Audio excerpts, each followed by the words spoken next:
Some people regard video games as harmless fun, or even as a useful educational tool. Others, however, believe that video games are having an adverse effect on the people who play them.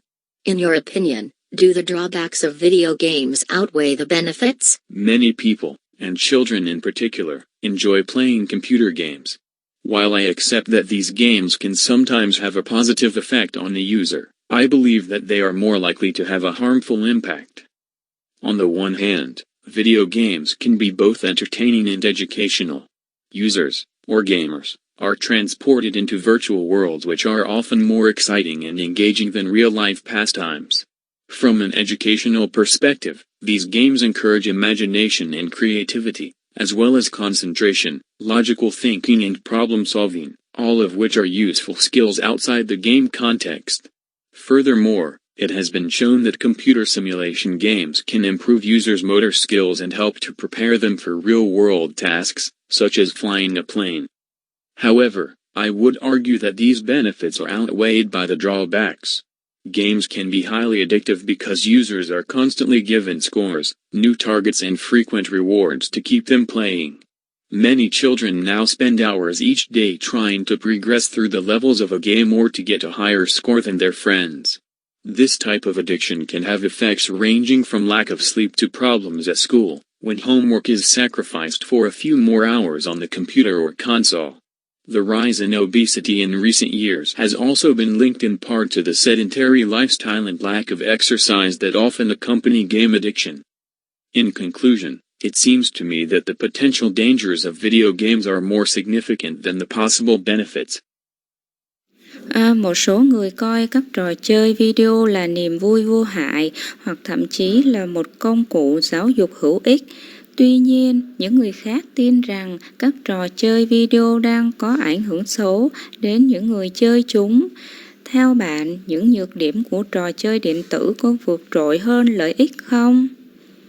Nhiều người, và đặc biệt là trẻ em, thích chơi game trên máy tính. Mặc dù tôi chấp nhận rằng những trò chơi này đôi khi có thể có tác động tích cực đến người dùng, tôi tin rằng chúng có nhiều khả năng có tác động có hại. Một mặt, trò chơi điện tử có thể vừa mang tính giải trí vừa mang tính giáo dục.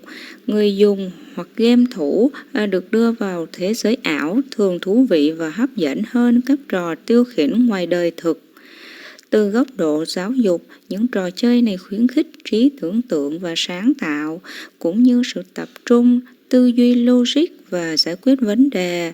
Tất cả đều là những kỹ năng hữu ích bên ngoài bối cảnh trò chơi. Hơn nữa, người ta đã chứng minh rằng các trò chơi mô phỏng trên máy tính có thể cải thiện kỹ năng vận động của người dùng và giúp chuẩn bị chúng cho các nhiệm vụ trong thế giới thực, chẳng hạn như lái máy bay.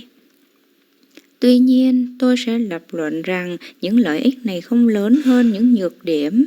Các trò chơi có thể gây nghiện cao vì người dùng liên tục được cho điểm, mục tiêu mới và phần thưởng thường xuyên để giữ cho họ chơi. Nhiều trẻ em bây giờ dành hàng giờ mỗi ngày để cố gắng vượt qua các cấp độ của một trò chơi hoặc để có được điểm cao hơn so với bạn bè của chúng. Loại nghiện này có thể có tác động từ thiếu ngủ đến các vấn đề ở trường khi bài tập về nhà bị hy sinh thêm vài giờ trên máy tính hoặc bảng điều khiển. Sự gia tăng béo phì trong những năm gần đây cũng có liên quan một phần đến lối sống ít vận động và thiếu tập thể dục thường đi kèm với nghiện game. Tóm lại, dường như đối với tôi, những nguy cơ tiềm ẩn của trò chơi điện tử có ý nghĩa quan trọng hơn những lợi ích có thể có.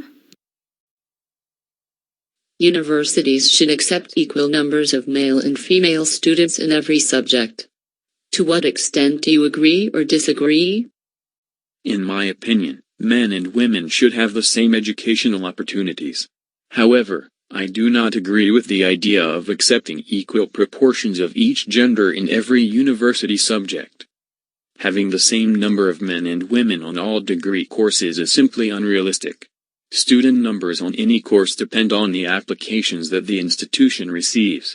If a university decided to fill courses with equal numbers of males and females, it would need enough applicants of each gender. In reality, Many courses are more popular with one gender than the other, and it would not be practical to aim for equal proportions. For example, nursing courses tend to attract more female applicants, and it would be difficult to fill these courses if 50% of the places needed to go to males. Apart from the practical concerns expressed above, I also believe that it would be unfair to base admission to university courses on gender. Universities should continue to select the best candidates for each course according to their qualifications. In this way, both men and women have the same opportunities, and applicants know that they will be successful if they work hard to achieve good grades at school. If a female student is the best candidate for a place on a course, it would be wrong to reject her in favor of a male student with lower grades or fewer qualifications.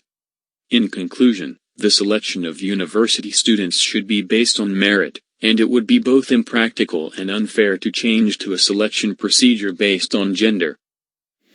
Các trường đại học nên chấp nhận số lượng bằng nhau của sinh viên nam và nữ trong mọi môn học. Tới mức độ nào bạn đồng ý hay không đồng ý? Theo tôi, đàn ông và phụ nữ nên có những cơ hội giáo dục như nhau. Tuy nhiên, tôi không đồng ý với ý tưởng chấp nhận tỷ lệ bằng nhau của từng giới trong mỗi môn học của trường đại học. Có cùng số lượng nam và nữ trên tất cả các khóa học bằng cấp chỉ đơn giản là không thực tế. Số sinh viên trên bất kỳ khóa học nào phụ thuộc vào các đơn đăng ký mà trường nhận được. Nếu một trường đại học quyết định điền vào các khóa học với số lượng nam và nữ bằng nhau, nó sẽ cần đủ ứng viên của mỗi giới. Trong thực tế, nhiều khóa học phổ biến hơn với một giới tính so với giới tính khác và sẽ không thực tế khi nhắm đến tỷ lệ ngang nhau. Ví dụ, các khóa học điều dưỡng có xu hướng thu hút nhiều ứng viên nữ hơn và sẽ rất khó để lấp đầy các khóa học này nếu 50% chỗ dành cho nam giới. Ngoài những lo ngại thực tế nêu trên, tôi cũng tin rằng sẽ không công bằng khi nền tảng nhận vào các khóa học đại học dựa trên giới. Các trường đại học nên tiếp tục lựa chọn các ứng cử viên tốt nhất cho mỗi khóa học theo trình độ của họ. Bằng cách này, cả nam và nữ đều có cơ hội như nhau và ứng viên biết rằng họ sẽ thành công nếu họ học chăm chỉ để đạt điểm cao ở trường. Nếu một sinh viên nữ là ứng cử viên tốt nhất cho một vị trí trong khóa học, sẽ là sai lầm khi từ chối cô ấy để ủng hộ một sinh viên nam có điểm thấp hơn hoặc ít bằng cấp hơn. Tóm lại, việc lựa chọn sinh viên đại học nên dựa trên thành tích và sẽ không thực tế và không công bằng khi thay đổi quy trình tuyển chọn dựa trên giới tính. Some people believe that hobbies need to be difficult to be enjoyable. To what extent do you agree or disagree? Some hobbies are relatively easy, while others present more of a challenge. Personally, I believe that both types of hobby can be fun, and I therefore disagree with the statement that hobbies need to be difficult in order to be enjoyable. On the one hand, many people enjoy easy hobbies. One example of an activity that is easy for most people is swimming. This hobby requires very little equipment, it is simple to learn, and it is inexpensive. I remember learning to swim at my local swimming pool when I was a child, and it never felt like a demanding or challenging experience. Another hobby that I find easy and fun is photography. In my opinion, anyone can take interesting pictures without knowing too much about the technicalities of operating a camera. Despite being straightforward, taking photos is a satisfying activity. On the other hand, difficult hobbies can sometimes be more exciting. If an activity is more challenging, we might feel a greater sense of satisfaction when we manage to do it successfully. For example, film editing is a hobby that requires a high level of knowledge and expertise. In my case, it took me around 2 years before I became competent at this activity. But now I enjoy it much more than I did when I started. I believe that many hobbies give us more pleasure when we reach a higher level of performance because the results are better and the feeling of achievement is greater. In conclusion, simple hobbies can be fun and relaxing, but difficult hobbies can be equally pleasurable for different reasons. Một số người tin rằng sở thích cần phải khó mới thú vị. Bạn đồng ý hay không đồng ý tới mức độ nào? Một số sở thích tương đối dễ dàng, trong khi những cái khác đưa ra nhiều thách thức hơn. Cá nhân, tôi tin rằng cả hai loại sở thích đều có thể thú vị, và do đó tôi không đồng ý với tuyên bố rằng sở thích cần phải khó khăn để trở nên thú vị. Một mặt, nhiều người thích những sở thích dễ dàng. Một ví dụ về một hoạt động dễ dàng đối với hầu hết mọi người là bơi lội. Sở thích này đòi hỏi rất ít thiết bị, nó đơn giản để học và nó không tốn kém. Tôi nhớ việc học bơi tại bể bơi địa phương của tôi khi tôi còn là một đứa trẻ, và tôi không bao giờ cảm thấy như một trải nghiệm đòi hỏi hoặc thách thức. Một sở thích khác mà tôi thấy dễ dàng và thú vị là chụp ảnh. Theo tôi, bất cứ ai cũng có thể chụp những bức ảnh thú vị mà không cần biết quá nhiều về kỹ thuật vận hành máy ảnh. Mặc dù đơn giản, chụp ảnh là một hoạt động thỏa mãn. Mặt khác, những sở thích khó khăn đôi khi có thể thú vị hơn.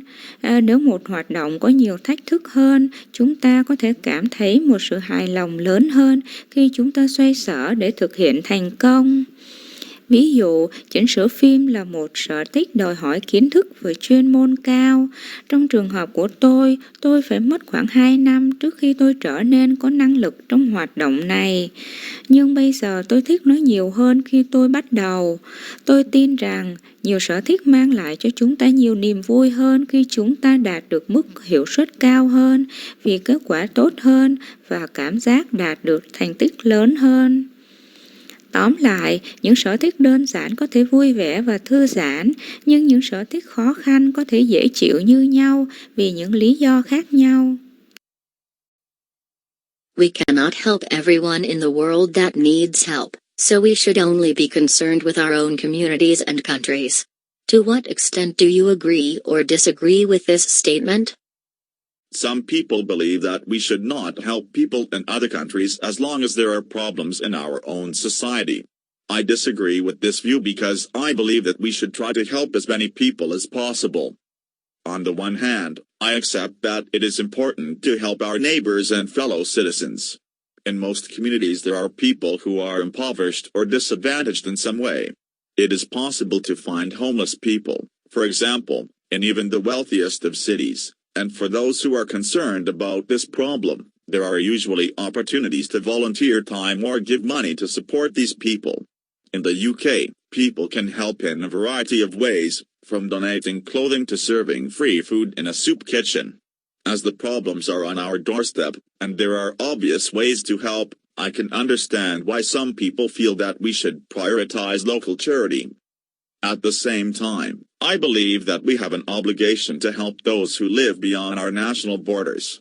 In some countries, the problems that people face are much more serious than those in our own communities, and it is often even easier to help. For example, when children are dying from curable diseases in African countries, governments and individuals in richer countries can save lives simply by paying for vaccines that already exist. A small donation to an international charity might have a much greater impact than helping in our local area. In conclusion, it is true that we cannot help everyone, but in my opinion national boundaries should not stop us from helping those who are in need.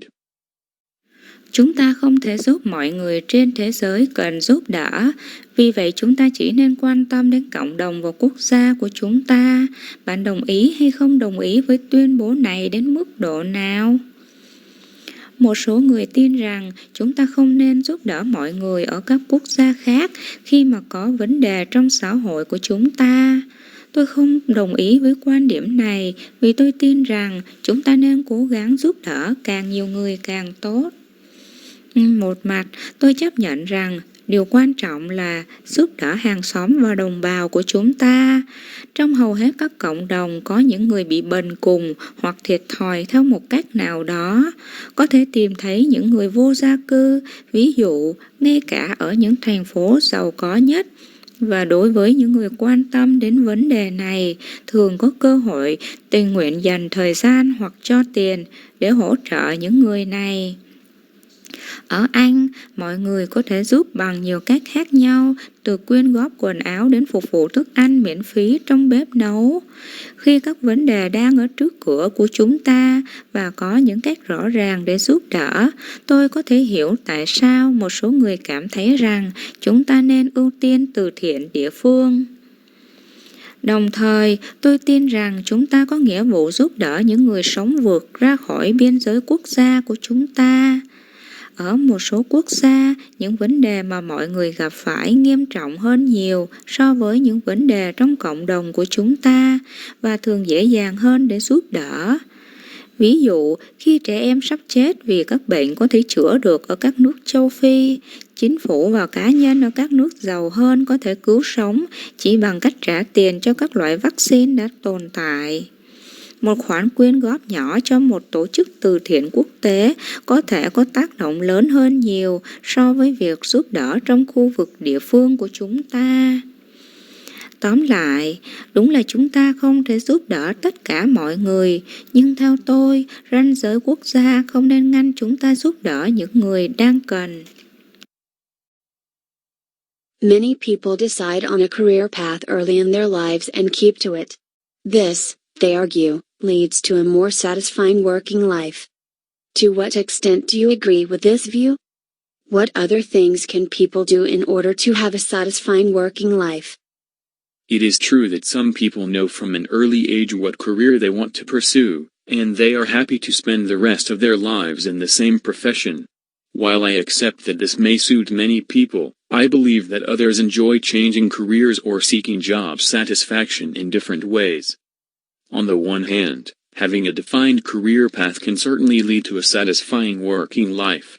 Many people decide as young children what they want to do as adults, and it gives them a great sense of satisfaction to work towards their goals and gradually achieve them.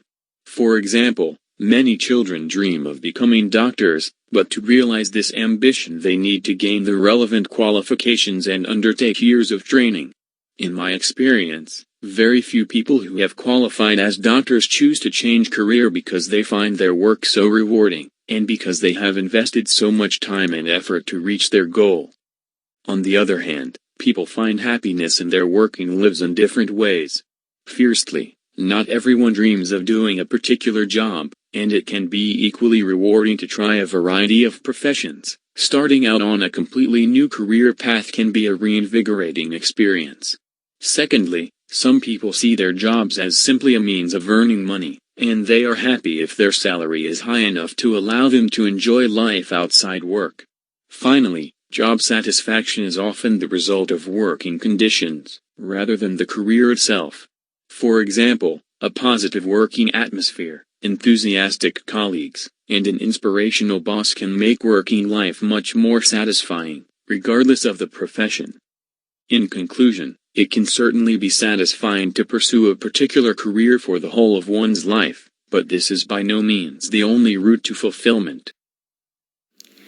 Nhiều người quyết định một con đường sự nghiệp sớm trong cuộc sống của họ và giữ nó. Điều này họ tranh luận, dẫn đến một cuộc sống làm việc thỏa mãn hơn. Bạn đồng ý với quan điểm này đến mức độ nào? Những điều mà gì khác mọi người có thể làm để có một cuộc sống làm việc thỏa mãn?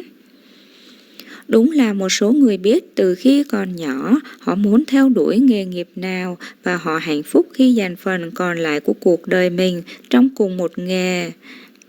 Mặc dù tôi chấp nhận rằng điều này có thể phù hợp với nhiều người, tôi tin rằng những người khác thích thay đổi nghề nghiệp hoặc tìm kiếm sự hài lòng trong công việc theo những cách khác nhau. Một mạch, có một con đường sự nghiệp xác định chắc chắn có thể dẫn đến một cuộc sống làm việc thỏa mãn. Nhiều người quyết định khi còn nhỏ họ muốn làm gì khi trưởng thành và điều đó mang lại cho họ cảm giác hài lòng tuyệt vời để làm việc hướng tới mục tiêu của họ và dần dần đạt được chúng.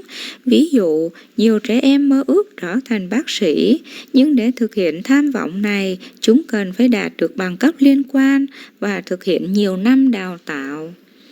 Theo kinh nghiệm của tôi, rất ít người có trình độ là bác sĩ chọn thay đổi nghề nghiệp vì họ thấy công việc của họ rất bổ ích và vì họ đã đầu tư rất nhiều thời gian và công sức để đạt được mục tiêu.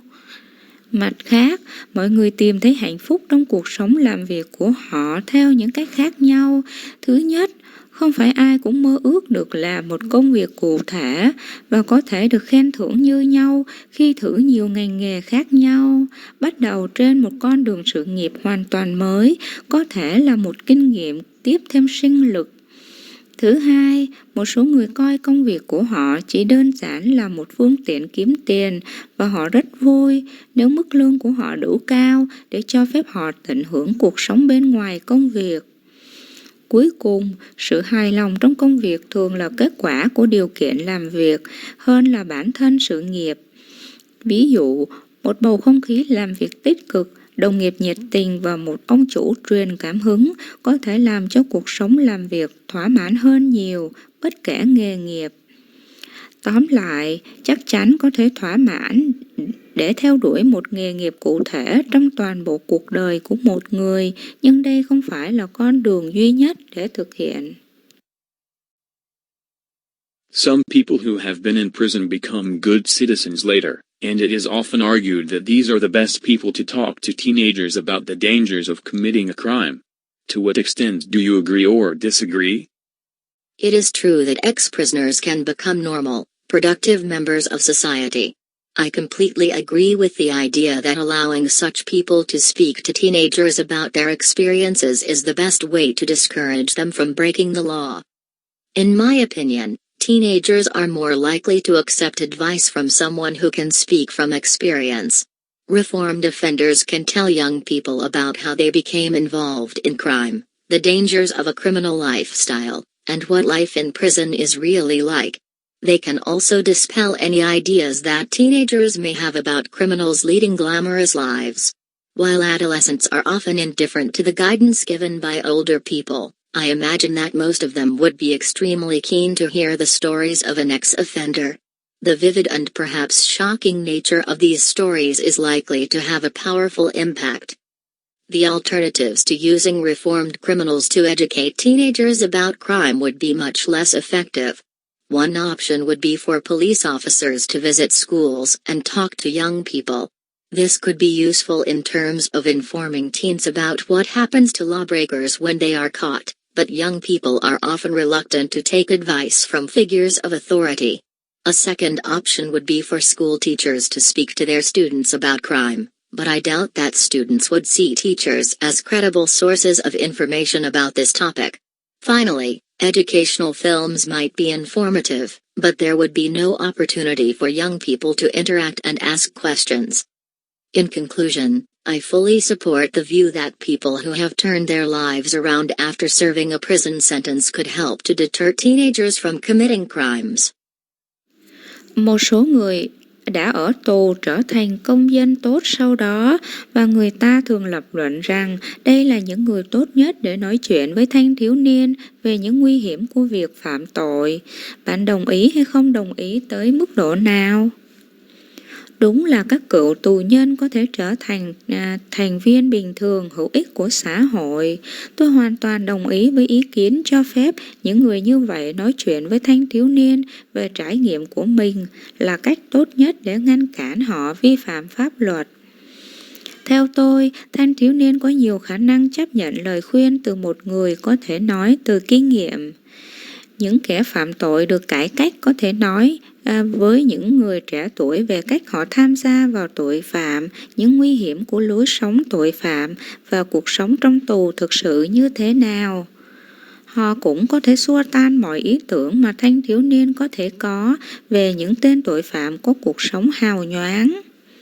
Trong khi thanh thiếu niên thường thờ ơ với sự hướng dẫn của người lớn tuổi, tôi tưởng tượng rằng hầu hết trong số họ sẽ cực kỳ thích nghe những câu chuyện của một người phạm tội. Bản chất sống động và có lẽ gây sốc của những câu chuyện này có thể có tác động mạnh mẽ. Các lựa chọn thay thế cho việc sử dụng tội phạm cải cách để giáo dục thanh thiếu niên về tội phạm sẽ kém hiệu quả hơn nhiều. Một lựa chọn sẽ là cho các sĩ quan cảnh sát đến thăm trường và nói chuyện với những người trẻ tuổi. Điều này có thể hữu ích trong việc thông báo cho thanh thiếu niên về những gì xảy ra với những người vi phạm pháp luật khi họ bị bắt, nhưng những người trẻ tuổi thường miễn cưỡng nhận lời khuyên từ các nhân vật có thẩm quyền. Một lựa chọn thứ hai sẽ là cho các giáo viên trong trường nói chuyện với học sinh của mình về tội phạm. Nhưng tôi nghi ngờ việc các sinh viên sẽ xem giáo viên là nguồn thông tin đáng tin cậy về chủ đề này. Cuối cùng, các bộ phim giáo dục có thể là thông tin, nhưng sẽ không có cơ hội cho những người trẻ tuổi để tương tác và đặt câu hỏi. Tóm lại, tôi hoàn toàn ủng hộ quan điểm rằng những người đã thay đổi cuộc sống sau khi chấp hành án phạt tù có thể giúp ngăn chặn thanh thiếu niên phạm tội. It is sometimes said that a high salary is the most important factor in choosing a job. Do you agree? It is, of course, important for people to earn a sufficiently high salary to support their lifestyle. This does not mean, however, that the salary is the only point to be taken into consideration when choosing a job. Indeed, I would argue that there are a number of other factors that are equally significant. The first point to consider is why it may be a mistake to place too much emphasis on the salary. One reason why this is so is that you may select a job that is well paid but ultimately unsatisfying. In this case, you may spend 8 hours a day being unhappy. Something else to be taken into account is that highly paid jobs tend to be stressful and involve long working hours. For instance, many doctors have a 60-hour working week and they often suffer from burnout early in their careers and wish they had chosen a less stressful profession. The other point to be taken into account is how other factors may matter more than the salary when deciding on a job. Indeed, most people would accept that the work environment is key to job satisfaction. If you are working alongside people you like and the atmosphere in the office is positive, you are much more likely to be satisfied in your work. Likewise, it is also critical that you actually enjoy what you do. For example, someone who is artistic is much more likely to be happy working for a low salary teaching art than earning a fortune as a merchant banker.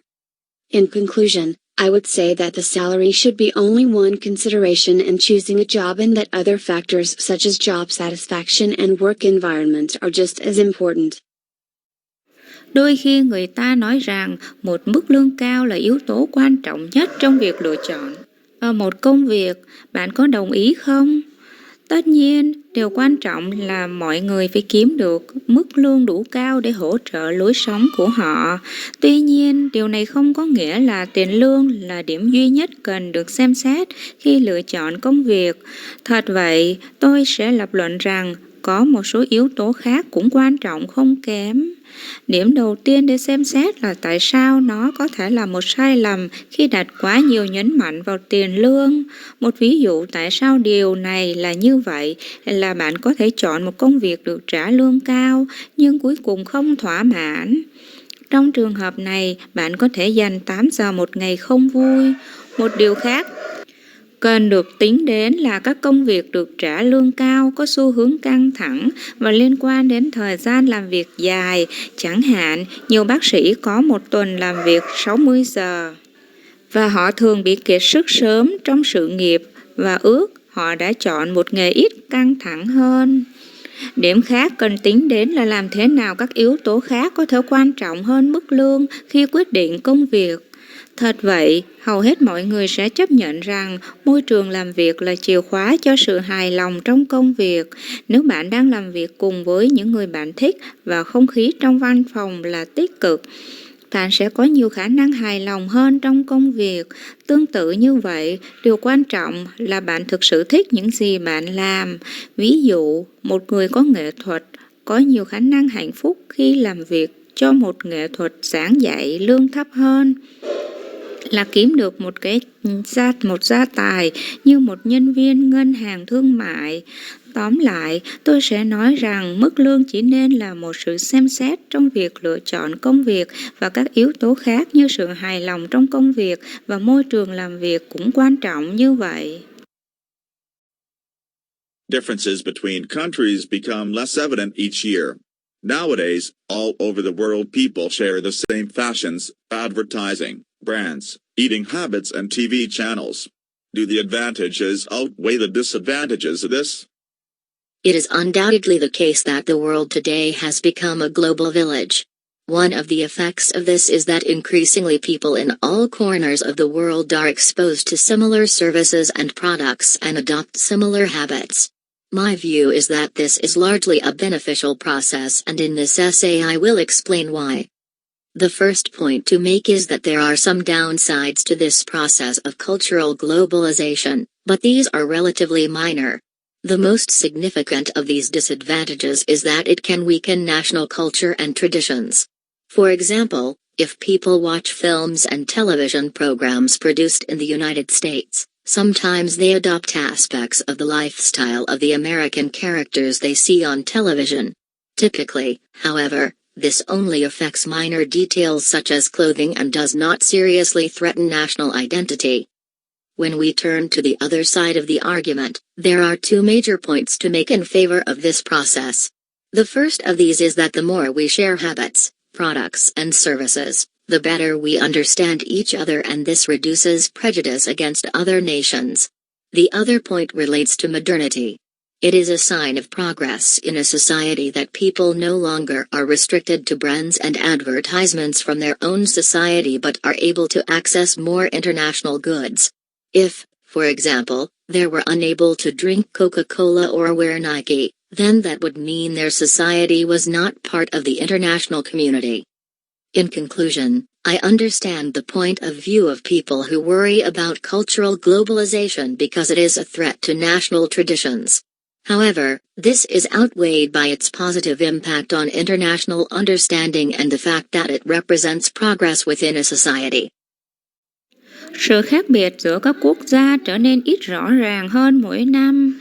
Ngày nay, tất cả mọi người trên thế giới đều có chung thời trang, quảng cáo, nhãn hiệu, thói quen ăn uống và các kênh truyền hình. Những lợi thế có lớn hơn những nhược điểm của điều này. Không còn nghi ngờ trường hợp thế giới ngày nay đã trở thành một ngôi làng toàn cầu. Một trong những tác động của việc này là ngày càng nhiều người ở khắp nơi trên thế giới tiếp xúc với các dịch vụ và sản phẩm tương tự và áp dụng các thói quen tương tự.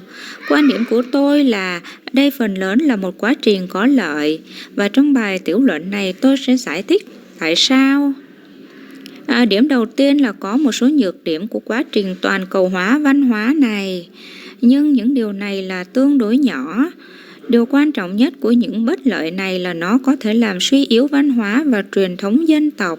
Ví dụ, nếu mọi người xem phim và chương trình truyền hình được sản xuất tại Hoa Kỳ, đôi khi họ chấp nhận các khía cạnh trong lối sống của các nhân vật Mỹ mà họ thấy trên truyền hình. Thông thường, tuy nhiên điều này chỉ ảnh hưởng đến các chi tiết nhỏ như quần áo và không đe dọa nghiêm trọng đến bản sắc dân tộc.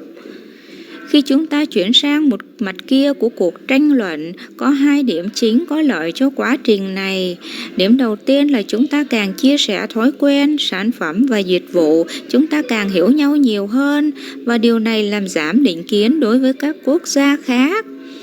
Điểm khác liên quan đến sự hiện đại. Đó là một dấu hiệu của sự tiến bộ trong xã hội mà mọi người không còn bị giới hạn trong các thương hiệu và quảng cáo từ chính xã hội của họ, mà có thể tiếp cận nhiều hàng hóa quốc tế hơn. Ví dụ, nếu không thể uống Coca-Cola hoặc mặc Nike, thì điều đó có nghĩa là xã hội của họ không thuộc cộng đồng quốc tế. Tóm lại, tôi hiểu quan điểm của những người lo lắng về toàn cầu hóa văn hóa bởi vì nó là mối đe dọa đối với truyền thống dân tộc.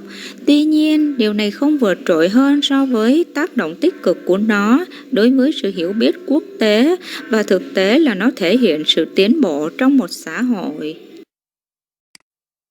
One of the major problems facing the world today is the growing number of refugees.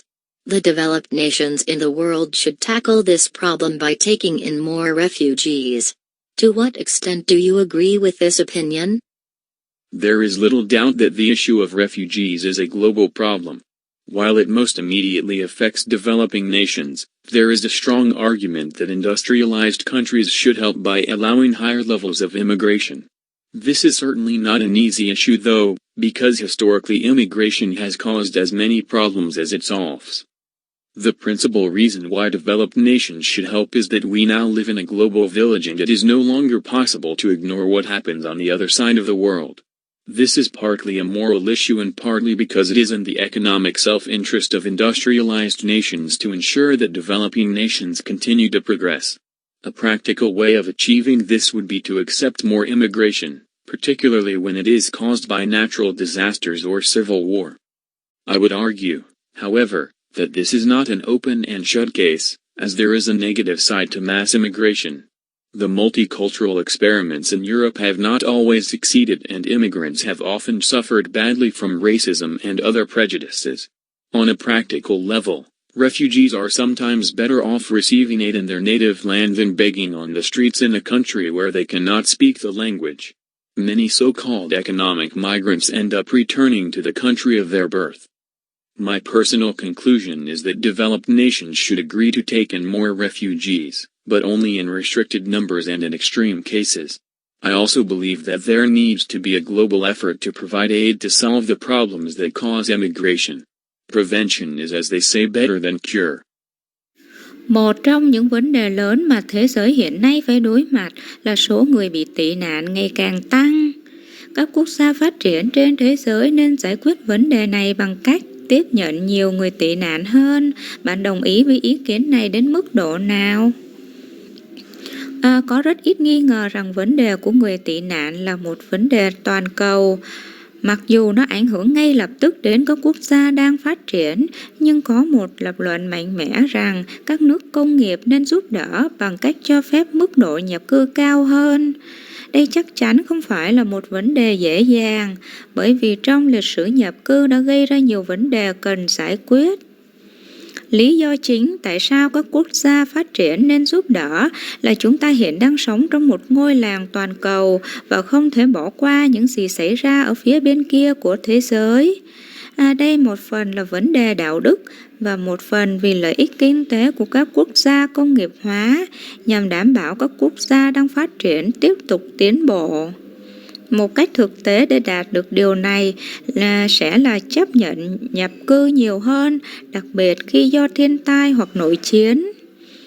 Tuy nhiên, tôi sẽ lập luận rằng đây không phải là một trường hợp mở và đóng vì có một mặt tiêu cực đối với nhập cư hàng loạt.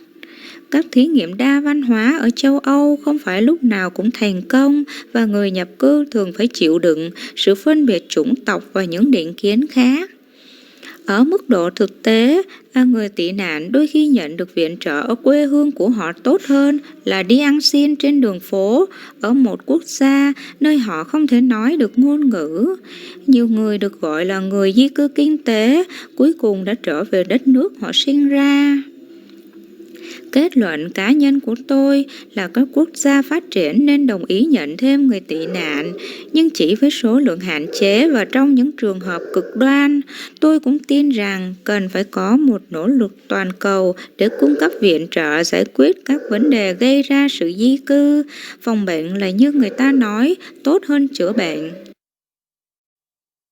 Newspapers and books are outdated. Why do some people believe this? What is your opinion?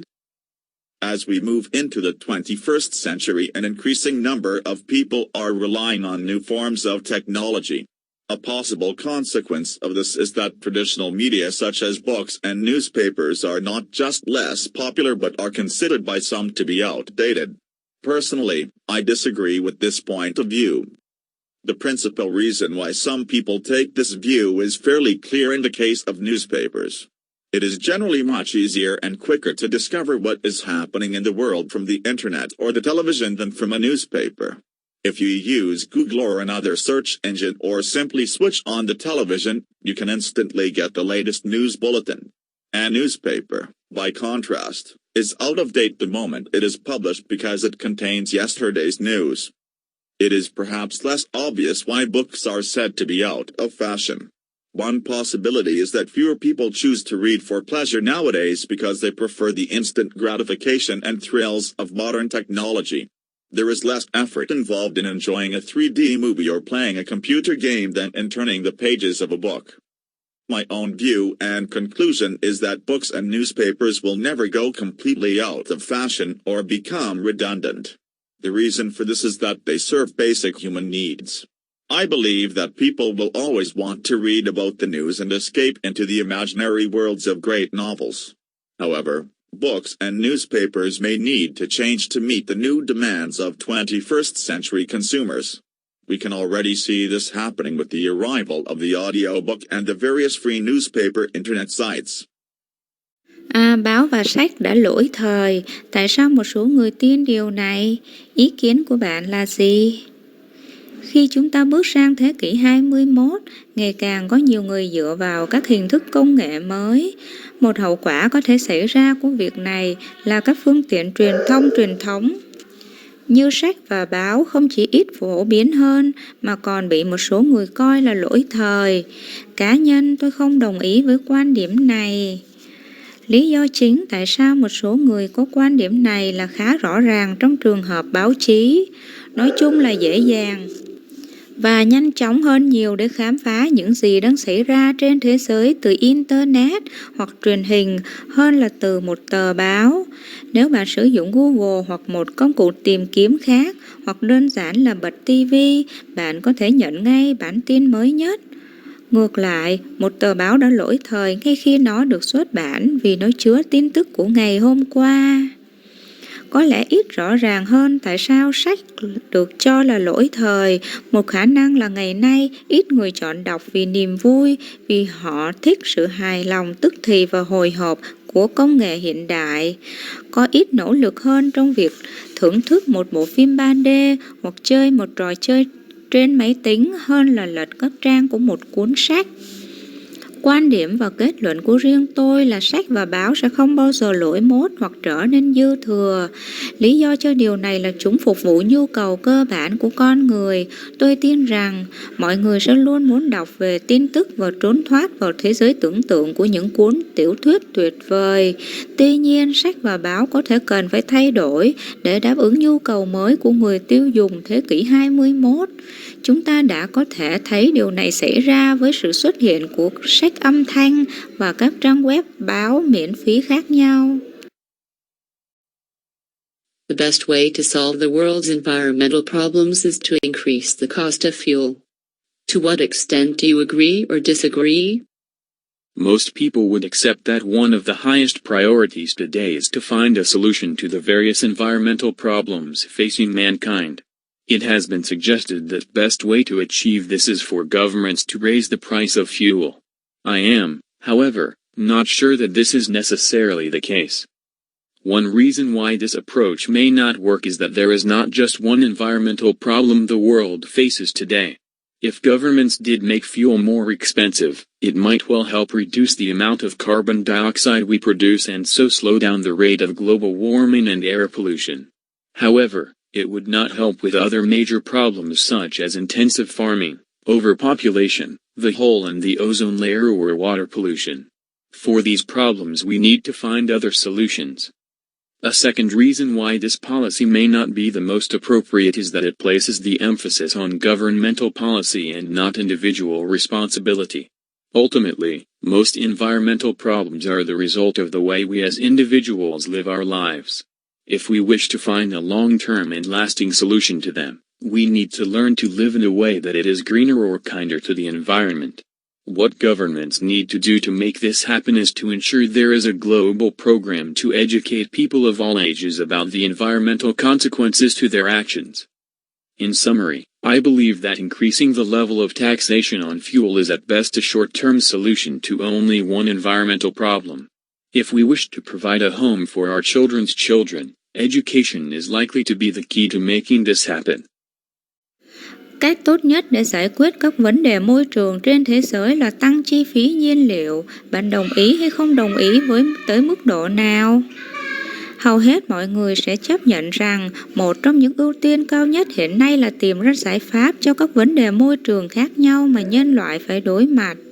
Người ta đã đề xuất rằng cách tốt nhất để đạt được điều này là cho các chính phủ tăng giá nhiên liệu. Tôi tuy nhiên không chắc chắn rằng đây là điều cần thiết. Một lý do tại sao phương pháp này có thể không hiệu quả là không chỉ có một vấn đề môi trường mà thế giới phải đối mặt ngày nay. Nếu các chính phủ làm nhiên liệu đắt hơn cũng có thể giúp giảm lượng carbon dioxide mà chúng ta thải ra, và do đó làm giảm tốc độ nóng lên toàn cầu và ô nhiễm không khí. Tuy nhiên, nó sẽ không giúp ích gì cho các vấn đề lớn khác như thâm canh, dân số quá mức, lỗ thủng tầng ozone hoặc ô nhiễm nước. Đối với những vấn đề này, chúng ta cần tìm giải pháp khác. Một lý do thứ hai, tại sao chính sách này có thể không phù hợp, nhất là nó đặt trọng tâm vào chính sách của chính phủ và không phải là trách nhiệm cá nhân. Cuối cùng, hầu hết các vấn đề môi trường là kết quả của cách sống của chúng ta như những cá nhân. Nếu chúng ta muốn tìm một giải pháp dài hạn và lâu dài cho chúng ta cần học để sống theo cách xanh hơn hoặc tử tế hơn với môi trường. Những gì chính phủ cần làm để thực hiện điều này là đảm bảo có một chương trình toàn cầu để giáo dục mọi người ở mọi lứa tuổi về hậu quả môi trường đối với hành động của họ. Tóm lại, tôi tin rằng việc tăng mức thuế đối với nhiên liệu tốt nhất là một giải pháp ngắn hạn cho chỉ một vấn đề môi trường. Nếu chúng ta muốn cung cấp một ngôi nhà cho cháu chắt của chúng ta, giáo dục có thể là chìa khóa để thực hiện điều này. Television has had a significant influence on the culture of many societies. To what extent would you say that television has positively or negatively affected the cultural development of your society? It is unarguable that television has had a considerable impact and changed the world in which we live. However, there is debate whether that change has been for the better or the worse, when we consider cultural development. While there are certainly strong feelings on both sides of the argument in Western Europe, my own view is that television has had a largely positive influence on our society. There are, however, several reasons why it can be argued that television has a negative effect on cultural development.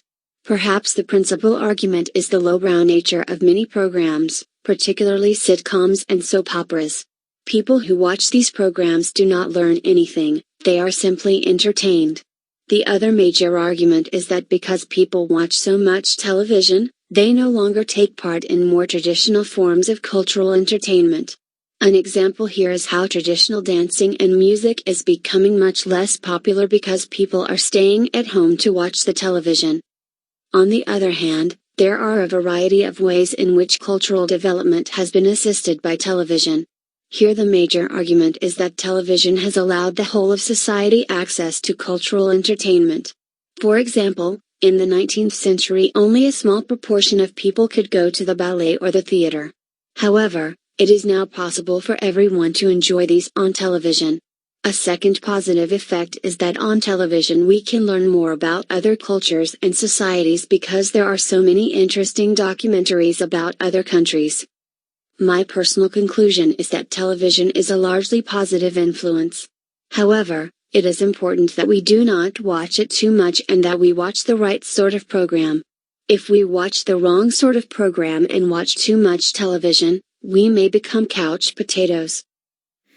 Truyền hình đã có một ảnh hưởng đáng kể đến văn hóa của nhiều xã hội. Bạn sẽ nói rằng truyền hình đã ảnh hưởng tích cực hoặc tiêu cực đến sự phát triển văn hóa của xã hội của bạn. Ở mức độ nào?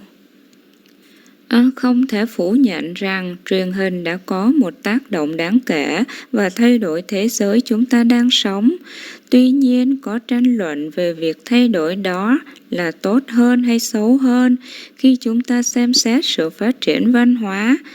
Mặc dù chắc chắn có những cảm xúc mạnh mẽ ở cả hai phía của cuộc tranh luận ở Tây Âu, nhưng quan điểm của riêng tôi là truyền hình đã có ảnh hưởng phần lớn tích cực đến xã hội của chúng ta. Tuy nhiên, có một số lý do tại sao có thể lập luận rằng truyền hình có ảnh hưởng tiêu cực đến sự phát triển văn hóa. Có lẽ đối với một số nguyên tắc là bản chất lowbrow của nhiều chương trình, đặc biệt là sitcom và kịch. Những người xem các chương trình này không học được gì, họ chỉ đơn giản là giải trí. Lập luận lớn khác là vì mọi người xem quá nhiều truyền hình, họ không còn tham gia vào các hình thức giải trí văn hóa truyền thống nữa. Một ví dụ ở đây là làm thế nào khiêu vũ và âm nhạc truyền thống đang trở nên ít phổ biến hơn vì mọi người đang ở nhà để xem TV. Mặt khác, có nhiều cách thức phát triển văn hóa đã được truyền hình hỗ trợ. Ở đây, lập luận chính là truyền hình đã cho phép toàn bộ xã hội tiếp cận với giải trí văn hóa. Ví dụ vào thế kỷ 19, chỉ có một tỷ lệ nhỏ người có thể đến xem ballet hoặc nhà hát. Tuy nhiên, bây giờ mọi người có thể thưởng thức những thứ này trên truyền hình. Một hiệu ứng tích cực thứ hai là trên truyền hình chúng ta có thể tìm hiểu thêm về các nền văn hóa và xã hội khác, bởi vì có rất nhiều phim tài liệu thú vị về các quốc gia khác. Kết luận cá nhân của tôi là truyền hình là một ảnh hưởng tích cực. Tuy nhiên, điều quan trọng là chúng ta không xem nó quá nhiều và chúng ta xem đúng loại chương trình. Nếu chúng ta xem sai loại chương trình và xem quá nhiều TV, chúng ta có thể trở thành khoai tây văng. Subjects such as art, sport and music are being dropped from the school curriculum for subjects such as information technology. Many people's children suffer as a result of these changes. To what extent would you support or reject the idea of moving these subjects from school curriculum? In recent times there has been much debate about which subjects should be included on the school curriculum. One particular issue is whether the introduction of more modern subjects such as IT for more traditional subjects such as art and music disadvantages the pupils. I believe that this is a difficult question and different solutions need to be found for primary and secondary schools. There is one major argument in favor of replacing art, music and sport on the curriculum with subjects like IT. This is that the purpose of school is to prepare children for their working life after school, so the subjects on the curriculum should be relevant to their potential careers. From this point of view, IT is much relevant to school children as they need to be computer literate if they want to survive in the workplace. For example, it is easy to see that word processing and programming skills will impress employers more than the ability to run fast or draw well. There are also, however, strong arguments for retaining the more traditional subjects as part of the curriculum. One significant counter-argument is that the purpose of education is not just to prepare children for later careers, but also to develop their all-round culture. It is important that children leave school with some knowledge of art, music and sport as all these are all help develop aspects of young people's personalities.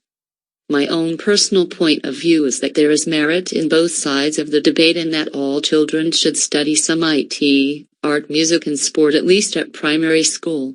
At secondary school, however, children should be offered a choice between these subjects so that they can continue to study them if they wish.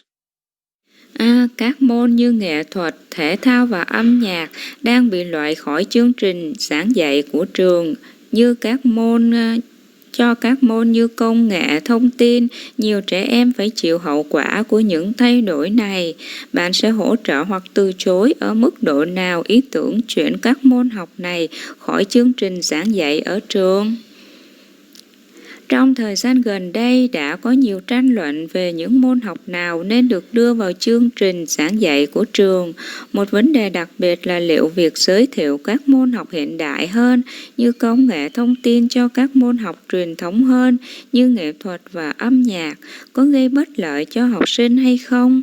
Tôi tin rằng đây là một câu hỏi khó và các giải pháp khác nhau cần được tìm ra cho các trường tiểu học và trung học.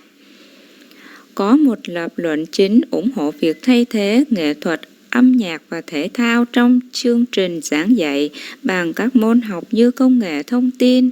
Đây là mục đích của trường học là chuẩn bị cho trẻ em cuộc sống làm việc sau khi học. Vì vậy, các môn học trong chương trình giảng dạy phải phù hợp với nghề nghiệp tiềm năng của chúng.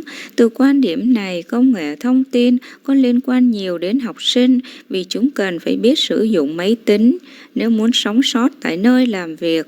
Ví dụ, dễ dàng nhận thấy rằng các kỹ năng xử lý văn bản và lập trình sẽ gây ấn tượng với nhà tuyển dụng hơn là khả năng chạy nhanh hoặc vẽ tốt. Tuy nhiên, cũng có những lập luận mạnh mẽ để giữ lại các môn học truyền thống hơn như là một phần của chương trình giảng dạy. Một lập luận phản biện quan trọng là mục đích của giáo dục không chỉ là chuẩn bị cho trẻ em sự nghiệp sau này mà còn để phát triển tất cả các văn hóa của chúng. Điều quan trọng là trẻ em rời khỏi trường học với một số kiến thức về nghệ thuật, âm nhạc và thể thao, vì tất cả những điều này đều giúp phát triển các khía cạnh của tính cách của người trẻ. Quan điểm cá nhân của riêng tôi là có xứng đáng trong cả hai mặt của cuộc tranh luận và tất cả trẻ em nên học một số môn công nghệ thông tin, âm nhạc nghệ thuật và thể thao, ít nhất là ở trường tiểu học. Tuy nhiên, tại trường trung học, trẻ em nên được cung cấp một sự lựa chọn giữa các môn học này để chúng có thể tiếp tục học nếu chúng muốn. Some people prefer to live in a house, while others think that there are more advantages living in an apartment. Are there more advantages than disadvantages to living in a house rather than in an apartment? Many people nowadays face a difficult decision when they buy their own home. The question is whether they should buy a house or an apartment. There would seem to be clear benefits and drawbacks to both options. Perhaps the major advantage of living in a house is the issue of privacy. Typically, there is more opportunity for peace and quiet if you live in a house. This is particularly the case if it is a detached house. Other significant advantages are that houses are generally more spacious and on the whole have gardens. This is especially important if there is a family so that the children can have a safe environment to play in. If, however, you live in a tower block, then the children may have to play outside on the pavement. There are, of course, negative aspects to living in houses. The greatest of these is that they tend to be more expensive to purchase and to maintain. Indeed, a large majority of people choose to live in apartments because they cannot afford the mortgage to buy a house. Another possible problem is that there are fewer houses in cities than the countryside. So if you like urban life, it may be preferable to live in an apartment. A second reason to avoid living in a house is that there is a greater sense of community to life in an apartment. My conclusion would be that this is a well-balanced issue. There are probably an equal number of pros and cons to making either choice. Ultimately, whether you decide to live in a cottage in the countryside or a duplex in the city depends on your own personality, family and financial circumstances. Một số người thích sống trong một ngôi nhà, trong khi những người khác nghĩ rằng có nhiều lợi thế hơn khi sống trong một căn hộ. Có nhiều lợi thế hơn bất lợi khi sống trong một ngôi nhà hơn là trong một căn hộ, phải không? Nhiều người ngày nay phải đối mặt với một quyết định khó khăn khi họ mua nhà riêng của họ. Câu hỏi là liệu họ nên mua một ngôi nhà hay một căn hộ? Dường như có những lợi ích và nhược điểm rõ ràng cho cả hai lựa chọn. Có lẽ lợi thế chính của việc sống trong một ngôi nhà là vấn đề riêng tư, thông thường có nhiều cơ hội cho hòa bình và yên tĩnh. Nếu bạn sống trong một ngôi nhà, đặc biệt điều này là trường hợp nếu nó là một ngôi nhà biệt lập.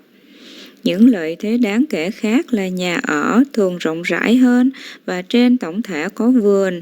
Điều này đặc biệt quan trọng nếu có một gia đình để trẻ em có thể có một môi trường an toàn để chơi.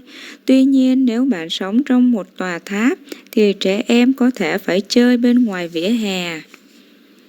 Tất nhiên, có những khía cạnh tiêu cực để sống trong nhà. Điều tuyệt vời nhất trong số này là chúng có xu hướng đắt hơn để mua và bảo trì.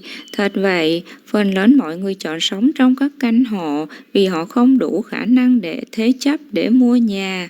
Một vấn đề khác có thể là có ít nhà ở thành phố hơn nông thôn. Vì vậy, nếu bạn thích cuộc sống đô thị, có thể thích sống trong một căn hộ. Một lý do thứ hai để tránh sống trong một ngôi nhà là có ý thức cộng đồng lớn hơn với cuộc sống trong một căn hộ. Kết luận của tôi sẽ là đây là một vấn đề cân bằng. có lẽ có một số ưu và nhược điểm tương đương để đưa ra lựa chọn. Cuối cùng, cho dù bạn quyết định sống trong một ngôi nhà ở nông thôn hay nhà song lập trong thành phố, tùy thuộc vào tính cách, gia đình và hoàn cảnh tài chính của bạn. Recent research shows that the consumption of junk food is a major factor in poor diet, and this is detrimental to health. Some people believe that better health education is the answer to this problem, but others disagree. What is your opinion? A serious concern nowadays is how our eating habits can affect our health. In particular, it has been demonstrated that eating too much junk food can lead to health issues later in life. One sensible suggestion for dealing with this is to improve the level of health education so that we eat better and live longer. My belief, though, is that this would not completely solve the problem. One reason why focusing on health education is an appropriate measure is that it addresses one underlying cause of the problem. It is clear that there is a connection between what people know about nutrition and their eating habits.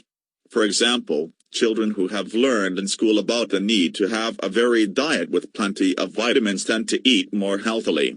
In contrast, people who have not had this education still eat too much junk food and as a result suffer from diabetes and other diseases. Better health education, however, is not a complete answer as it ignores the wider social factors that cause people to eat unhealthily. For instance, many people eat fast food because they have a lifestyle that means they do not have time to sit down to a proper meal. Again, other people might eat burgers and pizzas because they are seen to be cool and they want to impress their peers. There would not appear to be any simple way to deal with these social factors. A difficulty is that it is very hard for governments to make a difference to the individual choices people make. It might help, however, to ban advertisements for unhealthy foods on television and to require companies to provide proper meal facilities for their employees. My conclusion is that the government certainly ought to introduce measures to improve the level of health education. However, this probably would not be a perfect solution as it would also be necessary to deal with the other social factors that cause unhealthy eating.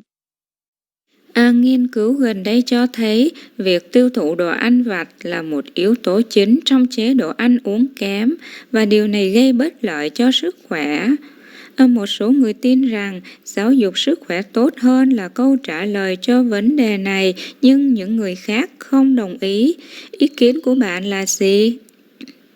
Một mối quan tâm nghiêm trọng hiện nay là làm thế nào thói quen ăn uống của chúng ta có thể ảnh hưởng đến sức khỏe của chúng ta.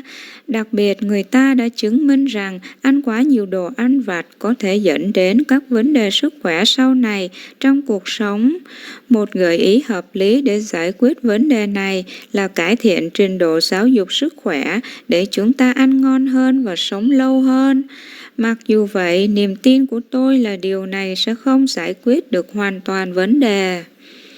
Một lý do tại sao tập trung vào giáo dục sức khỏe là một biện pháp thích hợp là nó giải quyết một nguyên nhân cơ bản của vấn đề. Rõ ràng là có một mối liên hệ giữa những gì mọi người biết về dinh dưỡng và thói quen ăn uống của họ. Ví dụ, trẻ em đã học ở trường về nhu cầu có chế độ ăn uống đa dạng với nhiều vitamin và vitamin có xu hướng ăn uống lành mạnh hơn. Ngược lại, những người không được sự giáo dục này vẫn ăn quá nhiều đồ ăn vặt và kết quả là mắc bệnh tiểu đường và các bệnh khác. Giáo dục sức khỏe tốt hơn, tuy nhiên, không phải là một câu trả lời hoàn chỉnh vì nó bỏ qua các yếu tố xã hội rộng lớn hơn, khiến mọi người ăn uống không lành mạnh. Chẳng hạn, nhiều người ăn đồ ăn nhanh vì họ có lối sống mà không có thời gian để ngồi xuống một bữa ăn thích hợp. Một lần nữa, những người khác có thể ăn bánh mì kẹp thịt và pizza vì trông ngầu và họ muốn gây ấn tượng với đồng nghiệp của họ. Dường như không có cách nào đơn giản để đối phó với các yếu tố xã hội này. Một khó khăn là rất khó để các chính phủ tạo ra sự khác biệt cho các lựa chọn cá nhân mà mọi người đưa ra. Tuy nhiên, có thể giúp cấm quảng cáo các loại thực phẩm không lành mạnh trên truyền hình và yêu cầu các công ty cung cấp cơ sở bữa ăn phù hợp cho nhân viên của họ. Kết luận của tôi là chính phủ chắc chắn phải đưa ra các biện pháp để cải thiện trình độ giáo dục sức khỏe. Tuy nhiên, điều này có lẽ sẽ không phải là một giải pháp hoàn hảo vì nó cũng cần thiết để đối phó với các yếu tố xã hội khác gây ra ăn uống không lành mạnh. In the past, lecturers could teach a certain number of students in one lecture hall. With the development of new technology, it's hard to justify the reason to participate in the lecture physically and not via the internet. Do you agree or disagree with this statement? Traditionally, lectures were given in large rooms to accommodate equally large audiences. With the advent of modern technology, this arrangement is being challenged by the option for students to attend class online. However, it is felt traditional lecture hall talks are beneficial to students and will never completely be replaced by the internet. This will be shown by looking at how both the theatrical nature and possibility for face-to-face debate during an in-person lesson cater to the learning experience of an individual in a way that technology simply cannot. Firstly, lectures provide students with an element of theater, which can be positive for their education. For example, while studying at university in Canada, I was once involved in a course that was televised in my city. During the first semester, I engaged in the classes solely by watching this broadcast from home and found myself to become quite lethargic and unenthusiastic regarding the content. However, during the second semester I was informed that as a registered student I could attend the classroom sessions of the same course and discovered this change revitalized my interest in the topics being discussed. As my experience shows, being present for a lecture physically can have positive effects on students. In addition to this, classroom lectures allow students to strengthen their wit and abilities as orators, and this is not possible on the internet. For example, although university classes usually have an online forum to provide a context for debate, this medium does not completely replicate the challenge faced when presenting and defending ideas in front of a live audience. Thus, the idea that traditional lecture-styled learning is less effective for students than more modern methods can be debunked. After analyzing how traditional and class lessons benefit the academic process, it is felt that this style of learning will never be replaced entirely by technology. Trước đây, các giảng viên có thể dạy một số lượng sinh viên nhất định trong một giảng đường. Với sự phát triển của công nghệ mới, khó có thể biện minh cho lý do tham gia vào bài giảng về thể chất và không thông qua Internet. Bạn có đồng ý hay không đồng ý với tuyên bố này? Theo truyền thống, các bài giảng đã được đưa ra trong các phòng lớn để chứa lượng khán giả lớn như nhau. Với sự ra đời của công nghệ hiện đại, sự sắp xếp này đang bị thách thức bởi lựa chọn cho sinh viên tham gia lớp học trực tuyến. Tuy nhiên, người ta cảm thấy các bài giảng trên giảng đường truyền thống có lợi cho sinh viên và sẽ không bao giờ hoàn toàn bị thay thế bởi Internet. Điều này sẽ được thể hiện bằng cách xem xét cả bản chất sân khấu và khả năng tranh luận trực diện trong bài học trực tiếp, phục vụ trải nghiệm học tập của một cá nhân theo cách mà công nghệ đơn giản là không thể. Thứ nhất, các bài giảng cung cấp cho sinh viên một yếu tố của nhà hát có thể tích cực cho giáo dục của họ. Ví dụ khi học đại học ở Canada, tôi đã từng tham gia vào một khóa học được truyền hình ở thành phố của tôi. Trong học kỳ đầu tiên, tôi chỉ tham gia vào các lớp học bằng cách xem chương trình phát sóng này ở nhà và thấy mình trở nên khá thờ ơ và không nhiệt tình về nội dung.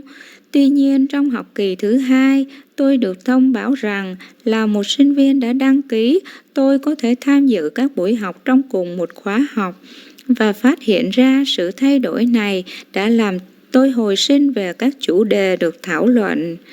Như kinh nghiệm của tôi cho thấy, việc có mặt cho một bài giảng về thể chất có thể có tác động tích cực đến sinh viên.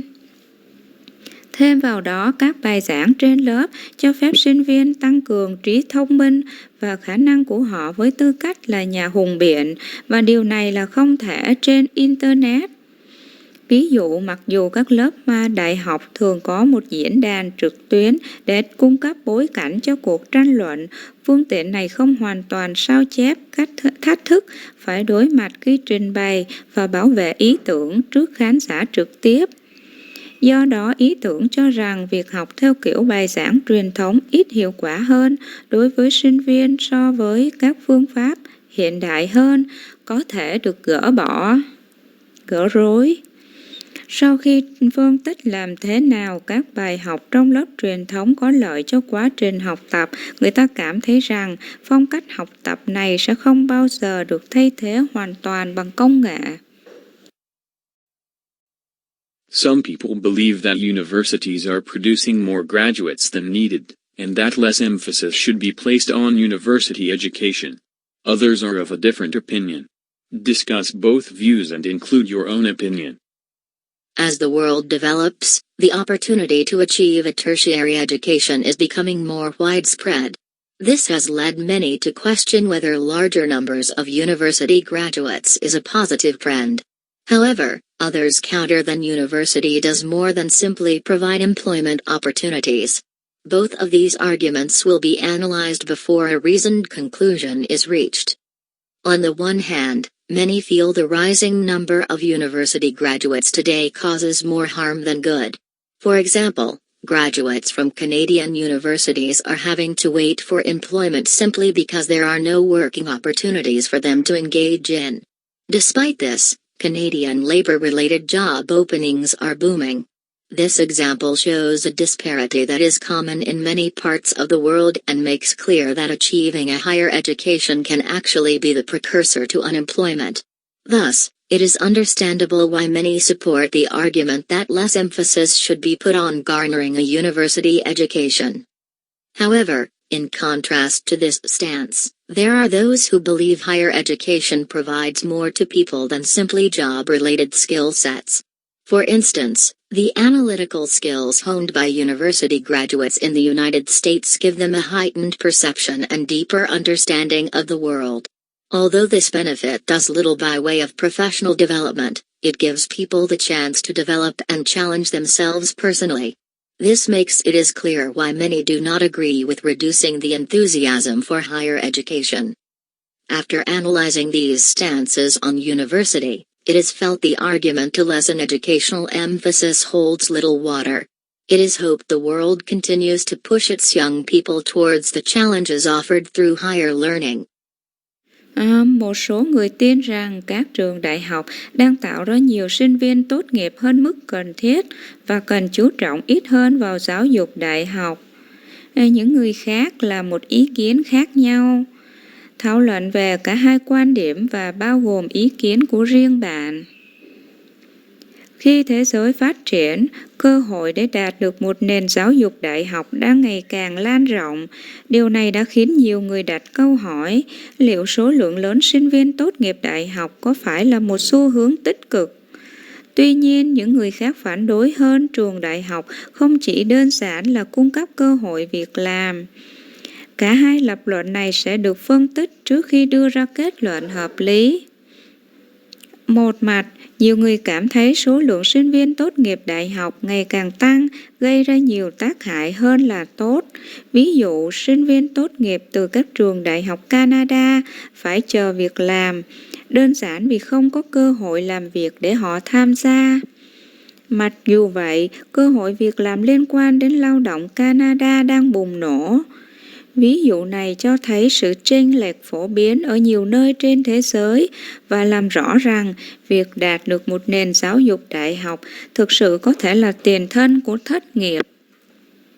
Vì vậy, có thể hiểu được tại sao nhiều người ủng hộ lập luận rằng ít nên nhấn mạnh vào việc trang trí một nền giáo dục đại học.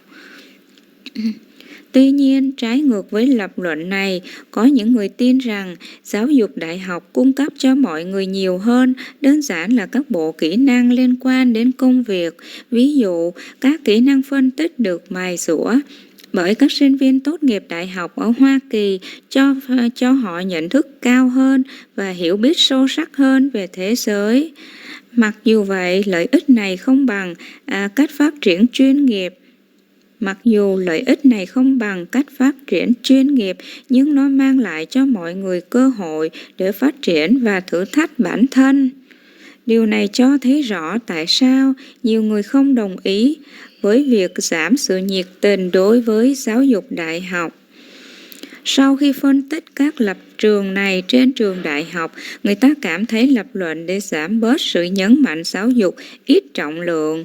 Hy vọng thế giới sẽ tiếp tục thúc đẩy những người trẻ tuổi của họ hướng tới những thách thức được đưa ra thông qua việc học cao hơn.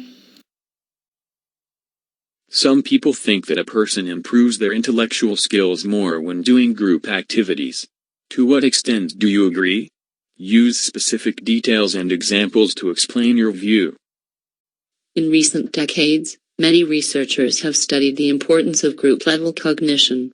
Indeed, to my mind, there is now convincing evidence that group activities improve the intelligence of individuals. In this essay, I shall examine how research in team games and study groups supports this view. To begin with, team games clearly require individuals to perform a diverse range of rapid mental calculations. This is because, in a sporting context, players must predict and anticipate possible actions within tight time constraints. For example, a recent Cambridge study showed that soccer players can, within the span of seconds, calculate over a dozen different permutations that could result from a single soccer-related action. Such predictive powers clearly improve players' mental abilities and result from activities performed in a group context. Secondly, study groups enable individuals to obtain information that they could not acquire in isolation. This is because peer feedback allows individuals to refine their understanding of concepts and to also learn new information from other members in the study group. For example, a study by the British Institute for Learning found that, if individuals participated in study groups, they had a far more objective and sophisticated understanding of a topic than learners who were not part of study groups. Therefore, it is certainly the case that learning in a group improves an individual's mental abilities. In conclusion, I strongly agree with the notion that group activities improve intellectual abilities. In the future, we will certainly see schools take greater measures to ensure that more group-level cognition occurs in the classroom. Một số người nghĩ rằng một người cải thiện kỹ năng trí tuệ của họ nhiều hơn khi thực hiện các hoạt động nhóm. Bạn đồng ý ở mức độ nào? Sử dụng các chi tiết và ví dụ cụ thể để giải thích quan điểm của bạn. Trong những thập kỷ gần đây, nhiều nhà nghiên cứu đã nghiên cứu tầm quan trọng của nhận thức ở cấp độ nhóm. Thật vậy, theo suy nghĩ của tôi, hiện nay có bằng chứng thuyết phục rằng các hoạt động nhóm cải thiện trí thông minh của các cá nhân. Trong bài tiểu luận này, tôi sẽ xem xét cách nghiên cứu trong các trò chơi tập thể và các nhóm nghiên cứu hỗ trợ quan điểm này. Để bắt đầu, các trò chơi tập thể rõ ràng yêu cầu các cá nhân thực hiện một loạt các tính toán tinh thần nhanh chóng. Điều này là do trong bối cảnh thể thao, người chơi phải dự đoán các hành động có thể xảy ra trong thời gian hạn chế. Ví dụ, một nghiên cứu gần đây của Cambridge cho thấy các cầu thủ bóng đá có thể trong vài giây tính toán hơn 10 hoán vị khác nhau có thể xảy ra từ một hành động liên quan đến bóng đá. Sức mạnh dự đoán như vậy rõ ràng cải thiện khả năng tinh thần của người chơi và kết quả từ các hoạt động được thực hiện trong bối cảnh nhóm. Thứ hai, các nhóm nghiên cứu cho phép các cá nhân có được thông tin mà họ không thể có được trong sự cô lập. Điều này là do phản hồi ngang hàng, cho phép các cá nhân tinh chỉnh hiểu biết của họ về các khái niệm và cũng tìm hiểu thông tin mới từ các thành viên khác trong nhóm nghiên cứu. Ví dụ, một nghiên cứu của việc học tập Anh cho thấy nếu các cá nhân tham gia vào các nhóm nghiên cứu, họ có sự hiểu biết khác khách quan và tinh vi hơn về một chủ đề so với những người học không thuộc nhóm nghiên cứu. Do đó, chắc chắn trường hợp học tập trong một nhóm sẽ cải thiện khả năng tinh thần của một cá nhân. Để kết luận, tôi hoàn toàn đồng ý với quan điểm rằng các hoạt động nhóm cải thiện khả năng trí tuệ. Trong tương lai, chúng tôi chắc chắn sẽ thấy các trường thực hiện các biện pháp lớn hơn để đảm bảo rằng nhận thức ở cấp độ nhóm nhiều hơn xảy ra trong lớp học. Governments should make more effort to promote alternative sources of energy. To what extent do you agree or disagree with this opinion? It has been known for some time now that a move towards sources of energy which are not carbon-based is urgently required to stop the effects of global warming. In my view, there are too few governments who seem to be promoting the use of other types of energy such as wind, wave, solar and nuclear sources of energy. Governments at present are too reliant on coal, oil and gas. Although some governments are doing research into the use of alternative energy sources, many are not. Energy from the wind, the sea and the sun does not pollute the environment and is an everlasting source of power. Nuclear power is clean, and although it is not totally unproblematic, it would provide a large amount of energy and dramatically improve the environment. Countries such as France have made good use of nuclear power. My feeling is that more use could be made of wind power. In some countries, there has been a reluctance to use wind turbines, even in areas which are not densely populated, as some people believe they are eyesores. Personally, I believe they are not only useful, but beautiful as well. Governments should spend more time and effort promoting the benefits of this source of energy and trying to make the public understand the reason for change. In conclusion, I believe that, if governments force everyone to have a wind turbine and solar panels on the building they live in, made more use of wave power and built more nuclear power stations, then they would manage to avert the dangers that are seriously threatening the earth. Chính phủ nên nỗ lực nhiều hơn để thúc đẩy các nguồn năng lượng thay thế. Ở mức độ nào bạn đồng ý hoặc không đồng ý với ý kiến này? Từ lâu, người ta đã biết rằng một động thái hướng tới các nguồn năng lượng không dựa trên carbon được yêu cầu khẩn cấp để ngăn chặn tác động của sự nóng lên toàn cầu. Theo quan điểm của tôi, có quá ít chính phủ dường như đang thúc đẩy việc sử dụng các loại năng lượng khác như gió, sóng, mặt trời và các nguồn năng lượng hạt nhân. Các chính phủ hiện nay quá phụ thuộc vào than, dầu khí, mặc dù một số chính phủ đang thực hiện nghiên cứu sử dụng các nguồn năng lượng thay thế, nhưng phần nhiều thì không. Năng lượng từ gió, biển và mặt trời không gây ô nhiễm môi trường và là nguồn năng lượng bất diệt. Năng lượng hạt nhân là sạch và mặc dù nó không hoàn toàn không có vấn đề gì, nhưng nó sẽ cung cấp một lượng lớn năng lượng và cải thiện đáng kể môi trường. Các nước như Pháp đã tận dụng tốt năng lượng hạt nhân. Cảm giác của tôi là sử dụng nhiều hơn là năng lượng gió. Ở một số quốc gia đã có sự miễn cưỡng sử dụng tua bin gió ngay cả ở những khu vực không đông dân vì một số người tin rằng họ bị mỏi mắt. Cá nhân tôi tin rằng chúng không chỉ hữu ích mà còn đẹp. Chính phủ nên dành nhiều thời gian và nỗ lực để thúc đẩy lợi ích của nguồn năng lượng này và cố gắng làm cho công chúng hiểu lý do của sự thay đổi.